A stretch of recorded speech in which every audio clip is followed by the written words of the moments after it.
The right perspective makes the impossible possible.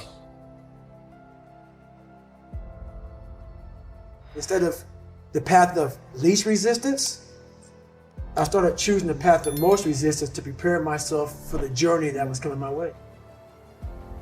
And you realize through hard work, you can outwork anybody.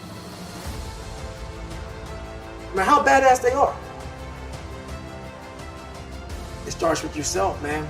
You gotta start diving into those things that you're afraid of. You don't gain confidence by going to the spot that makes you feel good. It's gonna be a false reality.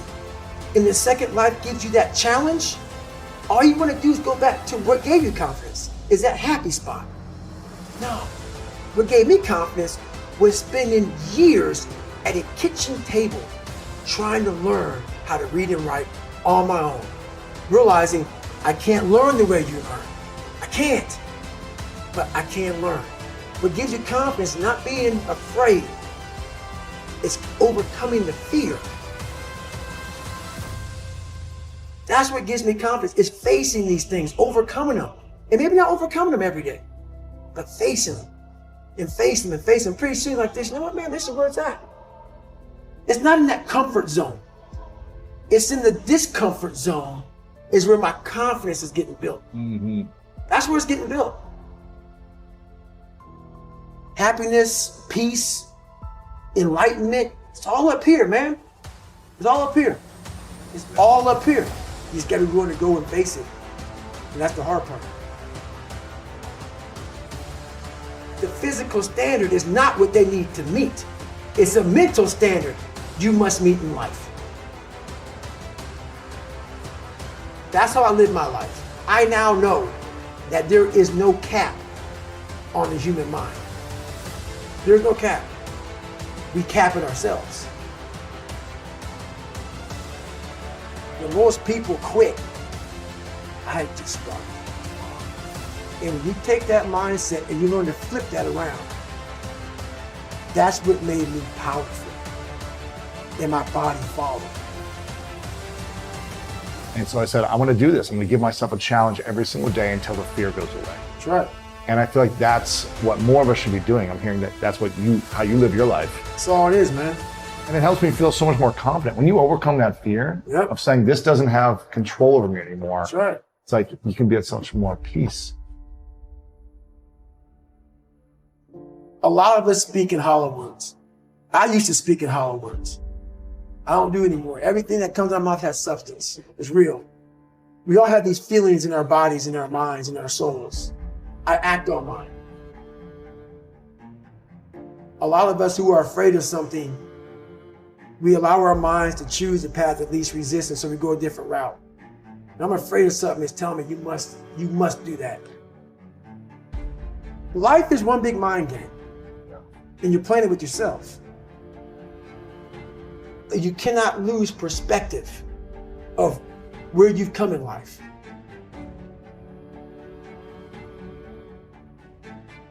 I'm trying to give people a different thought process of life, where failure, hell, disappointment, discomfort is a great learning tool.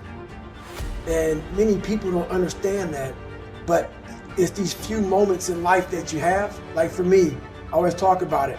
Rocky 1, round 14. That 2-minute and 13-second clip of Rocky getting up when Apollo knocked him down.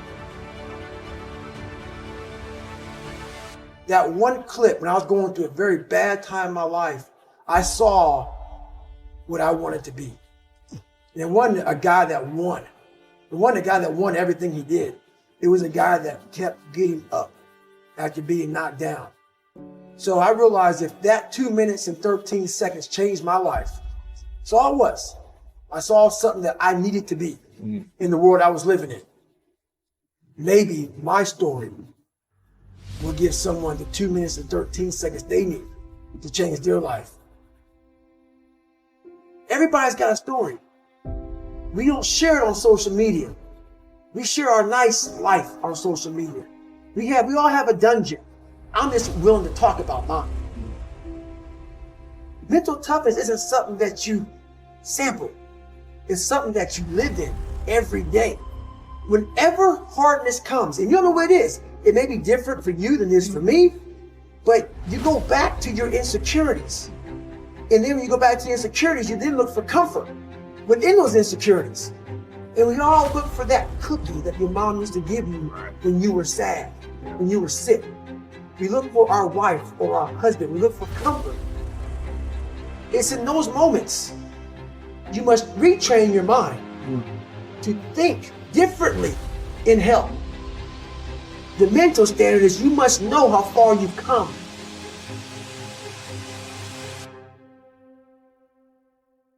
I walk in a room now and I know the hours and years and decades I put into David Goggins. That's something, it's not on the wall. It's not a trophy on the wall. It's not a medal on your neck. I don't care how you perceive David Goggins, because through my journey, I figured out the one piece I was missing. I thought it was cars. I thought it was women. I thought it was money. I thought it was everything. The one piece I was missing was me having the courage to face myself.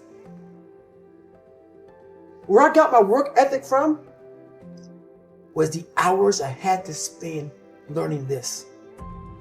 When you sit down and you're not smart, and you have a disability, and you still want to be in the top of your class, I didn't want to just get by. When I realized that I can learn through hard work, and I can beat the valedictorian in the school, but I got put in 10 hours more a day than he does. You know what kind of strength comes from that? When you're sitting down, that guy that valedictorian studied for an hour, and you know I caught you. I have the work ethic to catch you. That's where David Goggins got really invented. Was at a kitchen table with 20 spiral notebooks that were empty, and then they were full. And when you can go through that, I still have them in my storage unit. You go through these spiral notebooks of your life, and you realize, this is how I learned. This is unbelievable. It wasn't until I got real sick and my life got real quiet. I went from running 205 miles in 39 hours to I couldn't get out of bed. My life was taken from me. And that's when I realized I hadn't taken time to think about what I'd done in my life. I'd done all these things, but there was no finish line. I finished a race of life, and I wouldn't even receive my medal. I'd go on. I get in the car and I go. When I started figuring out life, that I was leaving so much in the tank. Once I realized, my God, man, I was this dumb, fat kid being bullied, and now I'm a 180-pound person who lost 106 pounds in less than 3 months. Learn to read, learn to do this, learn to do that. I was like, I need more. I was fueling my mind with everything. And I never took time to say, my God, you came from this hell, and you're here. I had come 8,000 miles from where I started. But if you never know that, you're still in the $7 a month place. So it's that quiet place. It's that place by yourself. It's those hours and years and decades by yourself in the grip of life.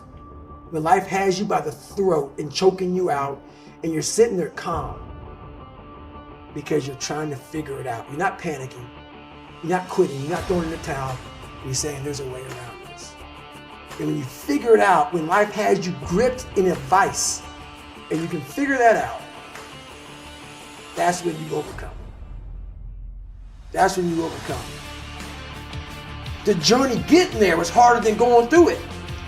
You know? So that's the whole thing about life, man. It's that journey that makes you who you are.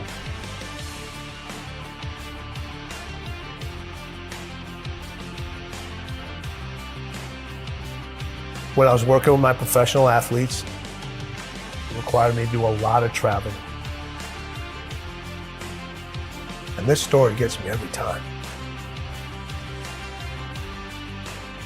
So when people say it didn't hurt, it still hurts. I was packing for a trip. My daughter walks into the room. She says, "Dad, why do you travel so much?" I said, sweetheart, this is how I provide for the family. This is how I take care of you and mom. This is how I put food on the table. She looks at me, says, Daddy, if I eat less, will you stay home more? Now people would think in a fairy tale, or most people would say, I unpacked my suitcase, I'm not gonna take this trip, hey, let's go grab some ice cream or let's go out. I kept packing. Why? I had to set an example for her early of what it meant to win and what you have to leave behind sometimes in order to pursue what's unique to you. And I wanted her to understand this is who I am. And I want to set an example for you. I had a conversation with her later on to tell her why I did all those things. And in the middle of the conversation, she stopped me. She goes, I get it. I understand. She saw the results. She saw how it brought us closer together. She understood my dedication to my craft and what it took to excel and what it took to be different and what it took to stand by unpopular decisions, knowing that every successful person that I've met, every successful person that I know had to make those decisions over and over again. There are things that are going to have to take a backseat. You're going to have to leave a lot of things behind.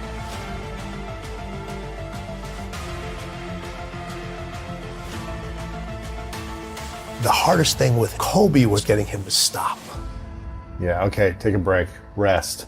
Yes. Take the day off. That was the most challenging thing with him because over all the years that he had his success, it was about go, go, go.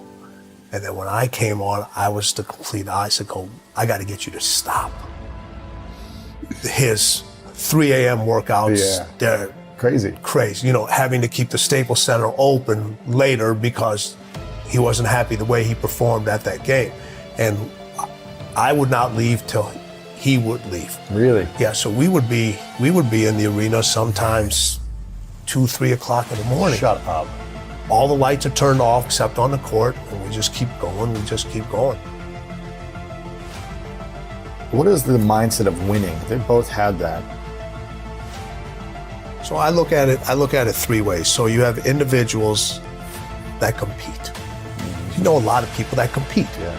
You know, we all know how to compete. Everybody knows how to compete. You don't forget how to compete. We just decide not to anymore.